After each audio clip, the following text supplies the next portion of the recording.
I never thought I'd be the guy who'd have a story like this to tell.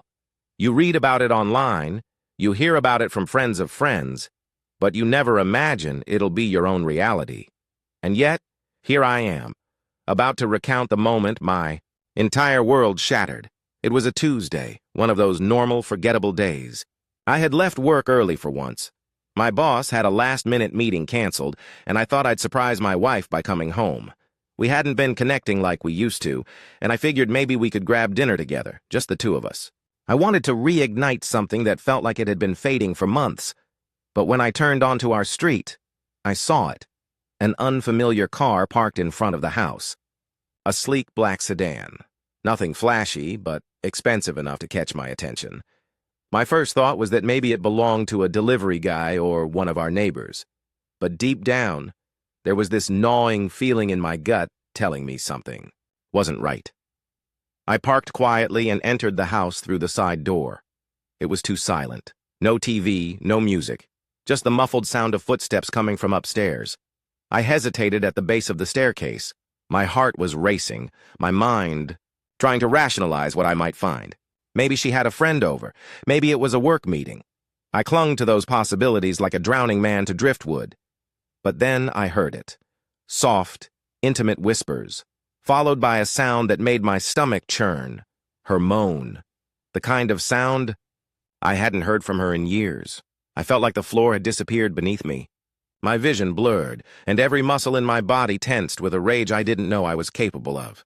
I moved quietly, each step up the stairs feeling like a countdown to detonation. The bedroom door was ajar, just enough for me to see inside. There. She was, my wife of 20 years, entangled with a man I didn't recognize. His hand was on her waist, their lips locked in a way that left no doubt about what was happening. I froze. I couldn't breathe, couldn't think. Time slowed, and all I could hear was the pounding of my heartbeat in my ears. I wanted to burst, into the room, scream, fight, demand answers, but I didn't. I couldn't. I felt paralyzed by a mixture of shock, fury, and despair. The life I thought I knew was unraveling right in front of me. I backed away quietly and left the house. I didn't want them to know I had seen. Not yet. I needed space to process what I had just witnessed. My car seemed miles away as I stumbled down the street, numb and disoriented. When I finally reached it, I sat there in silence for what felt like an eternity. My hands shook as I gripped the steering wheel. I had never felt so betrayed in my life. I ended up at a bar on the other side of town. The bartender didn't ask questions, just poured me drink after drink. I wanted to drown the images in my head, to numb the pain clawing at my chest.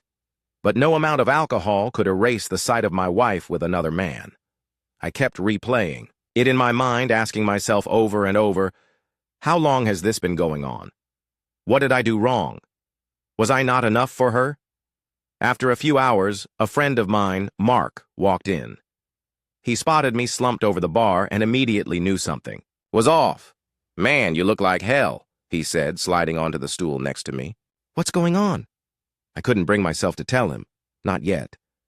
I just mumbled something about a tough day at work. He didn't push me for more details, just offered to drive me home since I was in no shape to get behind the wheel. When I walked through the door that night, my wife was waiting for me in the living room. She looked worried. "You didn't answer my texts," she said. "Where have you been? I was getting worried." "My phone died," I lied, my voice flat. "Had a work thing. One of the guys had a birthday and I lost track of time." She seemed to buy it, though I could see the tension in her eyes. Maybe she sensed something was off. I kissed her on the forehead, an automatic gesture devoid of any real feeling, and went to bed.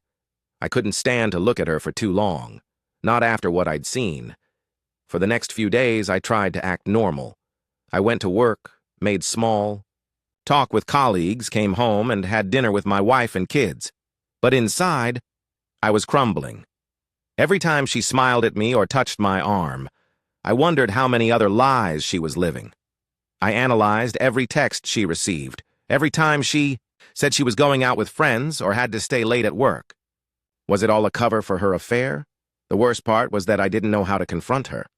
I needed proof, something concrete I could throw in her face. Until then, I'd wait and watch. But fate didn't make me wait long. A few days later, during my lunch break, I went to a cafe near my office. As I scanned the room for an open seat, my heart stopped. There she was, my wife, sitting in a booth with him, the same man from our bedroom.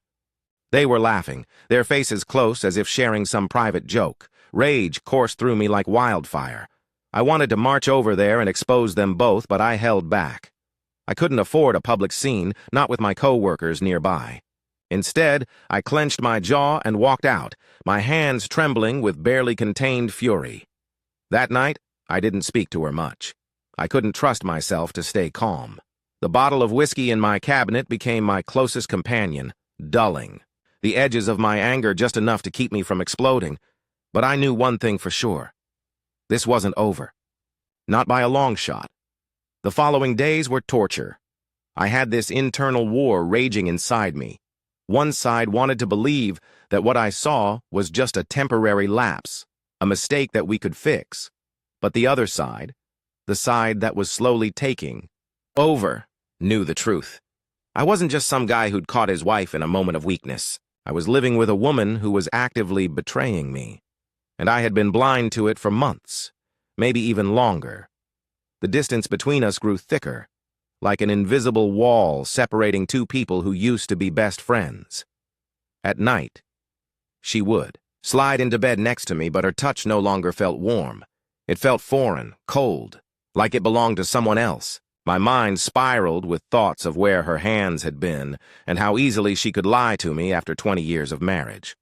One night, after a few drinks to calm my nerves, I finally decided I had to say something. Not directly about what I'd seen, but I needed to gauge her reaction. I needed to understand what was going on inside her head. Was she feeling guilty? Did she even care? She was sitting on the couch scrolling through her phone when I approached. Our kids had already gone to bed, and the house was quiet except for the sound of the TV playing some mindless show in the background. I sat down next to her, feeling the weight of the moment pressing down on my chest. "Hey," I said, my voice steady but tense. She looked up from her phone, smiling faintly. "Hey, everything okay?" No, nothing was okay, but I didn't say that. I leaned forward, resting my elbows on my knees, and stared at the floor. I was thinking about something today, just a random question that popped into my head. She raised an eyebrow. "Okay, what is it?" I took a deep breath, my fingers tightening into fists. "If someone you love cheated on you, could you forgive them?" Her eyes widened slightly, and she blinked as if the question had caught her off guard. "What? Why would you ask something like that?" "Just curious," I lied. "A guy at work. His wife cheated on him. He doesn't know if he should stay with her or leave. It made me wonder what you'd do in his shoes." She shifted uncomfortably, setting her phone down on the coffee table. "Well, I guess it would depend on the situation," she said cautiously. "If it was a one-time thing, like a mistake, maybe I could forgive them. If they were truly sorry and it meant nothing to them," her answer made my stomach churn. "And if it wasn't a mistake? If it was something ongoing?" She hesitated. "That's different," she admitted, her voice softer. "If it was an affair, like if they were emotionally invested in someone else, then no, I don't think I could. That's betrayal on a whole different level." I nodded, letting her words sink in. The irony was suffocating. She had no idea that her response was like a confession in disguise. I wanted to scream at her, to tell her I knew exactly what she was doing behind my back. But instead, I pushed a little further. "So, if I ever made a mistake, you'd consider forgiving me?" She laughed nervously. "You? Come on. You're the most loyal man I know. You'd never cheat on me." I forced a chuckle, but inside, I was crumbling. Her trust in me felt like a cruel joke. I wondered if she ever thought about how much I trusted her, and how easily she was destroying that trust. But then she tilted her head and studied me with suspicion. "Why are you even asking me this? Did something happen?" My heart pounded. I couldn't tell if it was the alcohol or the sheer weight of the moment. "No," I lied again. It's been on my mind. I've seen a lot of relationships fall apart lately, and it made me think about us. She reached over and took my hand, her fingers lacing through mine. We're fine, she said softly, as if that simple statement could erase everything. We've been through so much together. I know we're not perfect, but we've built a life. I don't think anything could tear us apart. Her words cut deeper than any knife. I wanted to believe her. I wanted to believe that she was right, that whatever was happening could be fixed. But the reality was staring me in the face. She had already torn us apart, and she was too blind or too selfish to realize it. That night, I couldn't sleep. I lay in bed next to her, staring at the ceiling, my mind replaying the scene from the cafe and the bedroom over and over again. How long had she been lying to me? How many nights had she told me she was working, late when she was actually with him? I hated myself for not seeing it sooner. I hated her for making me feel like a fool. The next morning, something snapped inside me. I was tired of waiting for her to admit the truth. I needed proof. Something undeniable. I started going through her phone when she wasn't looking, checking her texts, her social media, her emails. She was careful, though. There were no obvious messages, no incriminating photos. But that only made me more determined. Then, one day, I found it. She had left her laptop open in the kitchen while making breakfast. I saw an email notification pop up, and something about it felt off. The subject line was vague, something like, meeting details. But when I clicked on it, my suspicion was confirmed. It wasn't work-related at all. It was from him. They had been emailing each other through their work accounts to avoid detection.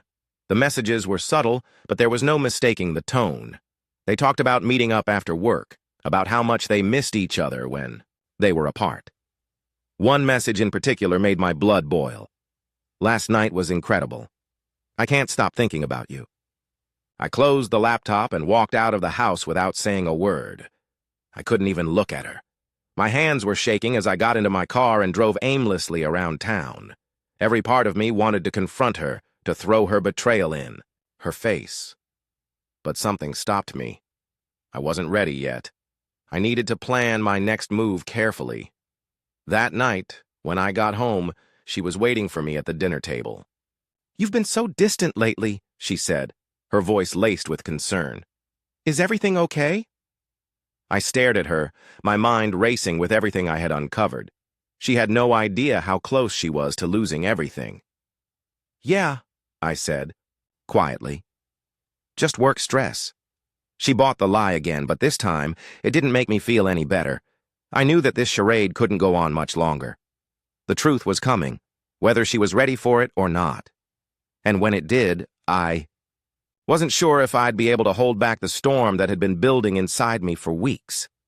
The day I finally decided to confront her, it wasn't planned. I woke up like it was any other morning, but the weight in my chest felt heavier, suffocating. I had spent the last few nights replaying every conversation, every lie. Every night she said she was working late or going out with friends. I knew I couldn't keep living like this, half a man in a broken marriage, pretending not to see the cracks that had split us wide open. I stared at her while she slept. She looked peaceful, innocent even. But I knew better now. There was no innocence left. She stirred slightly, turning away from me, and I wondered if she dreamed about him while lying in our bed. That thought burned more than anything else. I had given this woman 2 decades of my life, and this was how she repaid me. By the time she woke up, I had already decided today would be the day everything came out. No more hiding, no more pretending. After breakfast, when she was busy texting, probably him, I casually mentioned I had forgotten some work files at home and would return during lunch. She didn't question it. She barely even looked up from her phone. That stung, but it also fueled my resolve. At noon, I parked down the street instead of pulling into the driveway. I didn't want her to hear me coming. Sure enough, as I approached, the house, the same black sedan, was parked outside, my hands balled into fists, the veins in my arms throbbing with barely contained rage. This time, I wouldn't be sneaking away quietly. I let myself in through the side door. The house was eerily silent, but I could hear faint noises coming from upstairs. Whispers, laughter. I didn't hesitate this time. I climbed the stairs 2 at a time, my footsteps heavy enough that they probably heard me coming, but I didn't care. By the time I reached the bedroom door, it was too late for them to hide. I shoved the door open, and there they were, her and the same man, tangled together on the bed we had shared for years. They scrambled, trying to cover themselves, but the damage was done. My wife's face turned ghostly pale, her mouth opening and closing like a fish gasping for air. "Get out," I said, my voice low and deadly calm, directed at him. The man, who I now recognized as her co-worker, the one she always mentioned so casually, grabbed his clothes and bolted without saying a word. I didn't stop him. My fight wasn't with him. It was with her. Once he was gone, I turned back to my wife. She had wrapped herself in a blanket and was crying, her shoulders shaking with sobs. But I didn't feel pity. Not anymore. The sight of her tears only deepened the ache in my chest. "How long?" I asked, my voice devoid of emotion. She sniffled, wiping her eyes with the back of her hand. "Please just listen." "How long?" I repeated, louder this time. 6 months, she whispered, barely audible. I nodded, letting the weight of her confession sink in. 6 months, half a year of lies, of sneaking around, of making a fool out of me. I had given her every opportunity to come clean, and she had chosen to bury the truth until I had to dig it out myself. Was it worth it? I asked, my throat tightening with emotion. Throwing away 20 years of marriage for 6 months with him? She sobbed harder, but I didn't care. I wanted answers, not apologies. "Did you love him?" "No," she said quickly, shaking her head. "It wasn't like that. I swear it didn't mean anything." I let out a bitter laugh, cutting her off. "Didn't mean anything? You've been risking our marriage, our family, for something that didn't mean anything?" She reached for me, but I stepped back, disgusted by her touch. "I didn't want to hurt you," she cried. "I made a mistake, and I'm so sorry. Please, we can fix this. I'll do whatever it takes." But her words felt hollow. I had heard enough lies from her to last a lifetime. Fixing this wasn't possible. The moment she invited another man into our life, she had shattered something that couldn't be put back together. "I asked you once," I said, my voice cold and distant, "if you could forgive someone who cheated." I met her eyes, watching the realization dawn on her. "You said if it was ongoing, if it was an affair, you wouldn't forgive them. So why should I?" She sobbed uncontrollably, but I didn't feel sympathy. I felt nothing but the dull ache of betrayal. "Please don't leave me," she begged, her voice breaking. "We can get through this. For the kids, for us." I shook my head, my decision already made. "You didn't think about the kids when you were sneaking around with him. Don't use them as a reason now." I turned and left the room, ignoring her cries. My hands trembled as I grabbed my car keys and drove off without a destination in mind. I ended up at the park where I used to take my kids when they were younger. I sat on a bench, staring at the empty swings, and let the memories flood over me. Family picnics, birthdays, lazy Sunday afternoons. It all felt like another life, a life that had been taken from me without warning. Eventually, I went home and packed a bag. She was waiting for me in the living room, her face red and swollen from crying. I didn't say a word as I passed her. "Where are you going?" she asked, her voice trembling. "To a hotel," I replied without turning around. "Please don't do this," she pleaded. "I'll end things with him. I'll prove to you that I love you. Just give me a chance." I stopped at the door, my hand on the knob. "You had your chance," I said, my voice heavy with finality. "You made your choice." The hotel room was quiet, cold, and lonely. I sat on the bed, staring at the walls, wondering how the hell my life had come to this. I had spent 20 years building a life with her, and now it was all gone. In the days that followed, I met with a divorce attorney. The process was messy, painful, and drawn out. She begged me to reconsider, but I knew there was no going back. Trust, once broken, is impossible to rebuild. The final blow came when I discovered that she had continued contacting him even after I confronted her. That was the nail in the coffin. She hadn't been sorry, she had just been afraid of getting caught. The divorce was finalized 6 months later. I moved into a small apartment across town where the echoes of our past didn't haunt me as much. I still saw my kids regularly, but the family dynamic we once had was gone. Sometimes late at night, I'd lie awake and wonder what I could have done differently. Was there something I missed? Could I have saved us if I had noticed the signs earlier? But deep down, I knew the truth. This wasn't my failure. It was hers. I still think about her sometimes. About the life we had and the life we lost. But those thoughts no longer consume me. They're just ghosts of a past that I've learned to live with. Betrayal leaves scars, but scars are proof that you survived. And I did. I survived her betrayal, but I'll never forgive her for what she took from me.